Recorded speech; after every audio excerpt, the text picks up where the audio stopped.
Welcome back to my YouTube channel. आज की video में हम क्लास 9th मैथ्स एक्सरसाइज 7.1 का क्वेश्चन नंबर 3 का सॉल्यूशन देखेंगे। हमें सबसे पहले क्वेश्चन को ध्यान से पढ़ना है, समझना है और उसके बाद करना है। ठीक है, तो मैं क्वेश्चन को समझाता हूँ पहले। इसमें कहा है कि AD and BC are equal perpendiculars to line segment AB। AD देखो कहाँ है, ये रहा AD। परपेंडिकुलर का मतलब है कि 90 डिग्री एंगल बनाएंगे। परपेंडिकुलर का क्या मतलब है? परपेंडिकुलर का मतलब है कि 90 डिग्री एंगल बनाएंगे, जो कि बना भी रहे हैं। ये 90 डिग्री है और ये एंगल भी 90 डिग्री है। ठीक है, AD और BC, AD और BC दोनों ही परपेंडिकुलर है और साथ ही साथ ये भी कहा है कि वो इक्वल है। मतलब AD और BC दोनों इक्वल गिवन है। ठीक है, हमें शो करना है कि CD बाइसेक्ट्स AB। CD कहाँ है भाई? CD है ये वाली लाइन। ये शो करना है कि जो CD वाली लाइन है ये AB लाइन को बाइसेक्ट करती है। बाइसेक्ट करने का मतलब दो बराबर हिस्से करना। ठीक है, इक्वल करना। बाइसेक्ट का मतलब इक्वल पार्ट करना। तो इसका मतलब ये है कि AB के दो इक्वल पार्ट हो गए। तो हमें प्रूव करना है BO जो है वो AO के इक्वल है। ये प्रूव करना पड़ेगा। ठीक है, तो अब देखो, अब लिख लेते हैं हम। तो हम नोट कर लेते हैं क्या क्या गिवन है।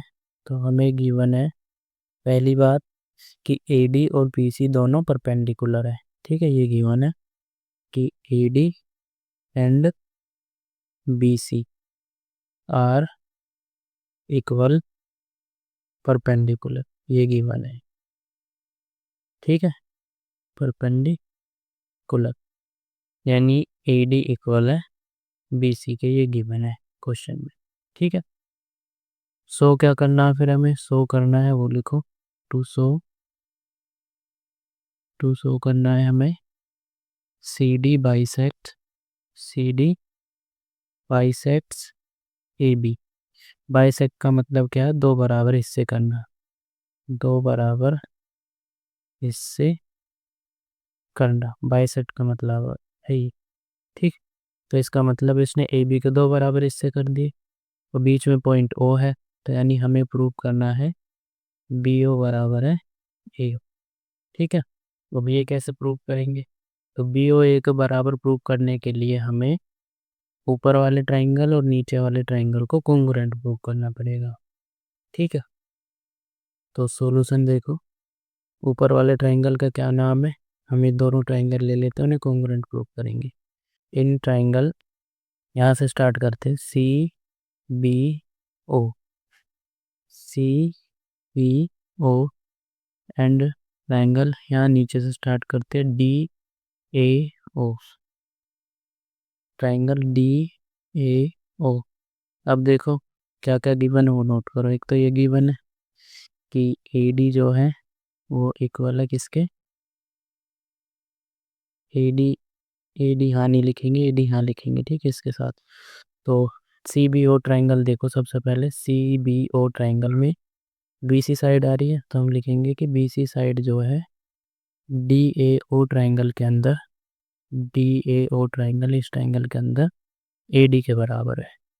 तो मैंने लिख दिया ये बराबर है AD के। ठीक है, दूसरा ध्यान से देखो, तो दोनों ट्राइंगल में 90 डिग्री एंगल है ना? दोनों ट्राइंगल में 90 डिग्री एंगल, परपेंडिकुलर का मतलब था ना 90 डिग्री एंगल। तो एंगल A इसमें और इसमें एंगल B, तो हम लिखेंगे कि एंगल A इक्वल है एंगल B ईच 90 डिग्री और BC AD के इक्वल है। ये बात हमें गिवन है क्वेश्चन के अंदर। उसके अलावा क्या गिवन है? तो ध्यान से अगर हम देखें O पॉइंट पर ये जो दो एंगल बन रहे हैं, इसका नाम रख दिया मैंने 1 और इसका नाम रख दिया मैंने 2। तो एंगल 1 और 2 ये दोनों इक्वल है। इन्हें बोलते हैं वर्टिकली अपोजिट एंगल। जब भी दो लाइन आपस में ऐसे क्रॉस करती है तो ये जो सामने एंगल बनते हैं आमने सामने के, ये इक्वल होते हैं। इन्हें बोलते हैं वर्टिकली अपोजिट एंगल। ठीक है, अपोजिट एंगल। तो हम कहेंगे कि जो एंगल 2 है वो इक्वल है एंगल 1 के, क्योंकि CBO में एंगल 2 आ रहा है और DAO में एंगल 1 आ रहा है, तो हम ये कहेंगे कि ये इक्वल है vertically opposite angle, short form में लिख दिया।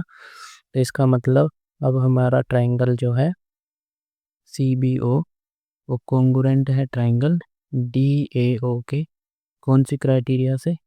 ये देखो ये साइड है, ये एंगल है, ये एंगल है, तो 2 एंगल हो गए, एक साइड हो गया, तो कौन सा क्राइटेरिया लग गया, एंगल साइड एंगल। तो हम कहेंगे एंगल साइड एंगल क्राइटेरिया से ये कॉन्ग्रुएंट है।